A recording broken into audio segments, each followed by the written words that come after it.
création est partie d'une commande de Seine et Territoire sur l'avenir de nos campagnes. Nous avons écrit ce spectacle en s'inspirant de rencontres avec les habitants lors de résidences en Lorraine en milieu rural, avec comme thématique l'avenir de l'agriculture, de l'écologie et l'avenir du vivre ensemble. Tout ce travail de terrain nous a inspiré deux fictions.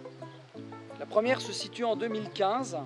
Un consultant de l'INRAT présente un projet ambitieux pour réduire notre empreinte écologique lors d'un débat public.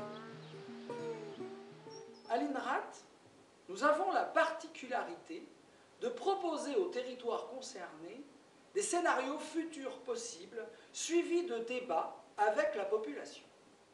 Pour commencer, je voudrais revenir sur deux points importants du contexte global vu lors des débats précédents.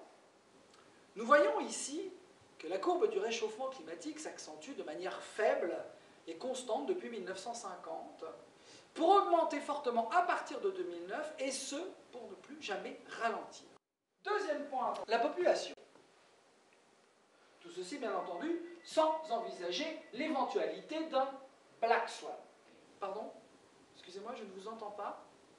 Non, je vous en prie, vous pouvez intervenir, simplement, je ne vous entends pas. Vous dites?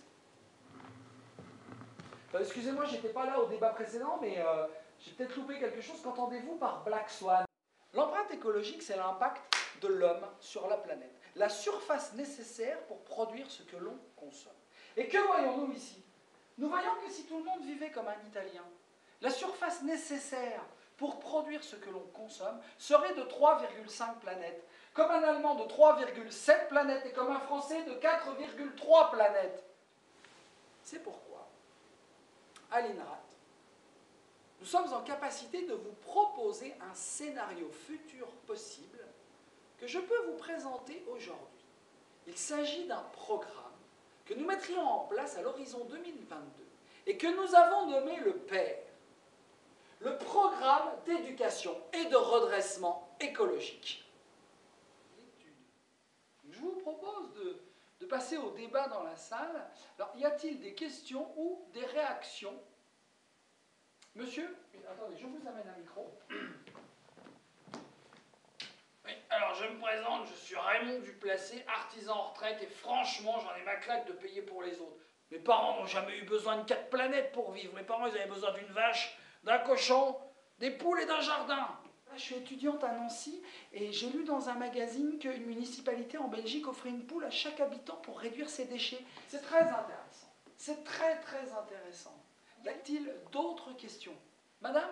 Oui, alors moi je voudrais réagir suite aux propos de ce monsieur. Alors monsieur, ils sont bien gentils, vos histoires de poules qui mangent leurs coquilles, mais je doute que monsieur applique encore ce qu'il raconte. D'ailleurs, à l'INRAT, nous ne sommes pas que dans le concept. Nous sommes aussi dans la simulation de terrain. Et je peux même vous en faire la démonstration, monsieur Duplacé. Tenez, venez. Je vous propose de faire le voisin vigilant et je fais l'habitant en faute. Ah non, non, moi il est hors de question que je dénonce. Mais il ne s'agit pas de dénoncer, monsieur Duplacé. Enfin, voilà. La deuxième fiction se situe plus loin dans l'avenir, où une communauté de néo-ruraux venus s'installer dans les campagnes par choix ou par nécessité débattent collectivement de leur espace communautaire. Bon, on l'a déjà dit, mais on va le redire. Ce serait beaucoup plus agréable pour tout le monde si l'horaire du début des dialogueries hebdomadaires était davantage respecté. Là, on commence avec 35 minutes de retard. Ok, je le prends pour moi. J'ai peut-être tort, mais je le prends pour moi. Mais si j'ai 35 minutes de retard, c'est qu'il y a une raison. Si j'ai 35 minutes de retard, c'est que celui qui devait vider les sacs ne l'a pas fait. Je demande à tout le monde d'excuser mon retard, mais j'ai pris le temps de vider les sacs. Alors je pense qu'il faut le mettre à l'ordre du jour. Ah non, non, Léa, on n'a pas le temps. Aujourd'hui, on a vraiment d'autres sujets à mettre en priorité. Excusez-moi, on avait voté qu'on n'utilisait plus ce mot « ordre du jour ». Ah oui, oui, Gladys. Alors, on essaie d'y penser. Alors, aujourd'hui, en priorité, nous devons voir l'éclairage communautaire. Ah, parce que tu penses qu'il y a plus urgent que de savoir qui va vider les sacs cette semaine? Tu penses qu'il y a plus urgent que de savoir qui va s'en mettre plein les mains à chaque fois? Écoute, Florian, je pense qu'il y a plus urgent, effectivement, que l'ordre du jour, excuse-moi Gladys, que les sujets inscrits aux dialogueries d'aujourd'hui sont un tout petit peu plus importants que la propreté des mains de monsieur. Alors ça, c'est facile. Ça, c'est vraiment facile. Ça va tous les deux, là. On va quand même pas passer notre temps à écouter vos prises de tête, là. C'est simple. Il suffit de faire une liste des vidages de sacs pour la semaine à venir. et de remettre ce sujet aux dialogueries de la semaine prochaine. Oui, d'accord. Mais vas-y Léa, tiens, trouve 7 volontaires pour aller mettre les mains dans la mer. Et bien pour aujourd'hui c'est fait, si j'ai bien compris. Dans le bois de la Cachette, ils sont 4 familles, je les entends jamais se plaindre de l'obscurité. Florian, ce que tu peux être de mauvaise foi. J'ai discuté hier avec la maman de Zoé, elle m'a dit qu'elle avait le même problème que moi, enfin que nous. Et je faisais partie des premiers, moi, à avoir voté les lampes solaires collectives, et tu venais pas aux réunions à l'époque.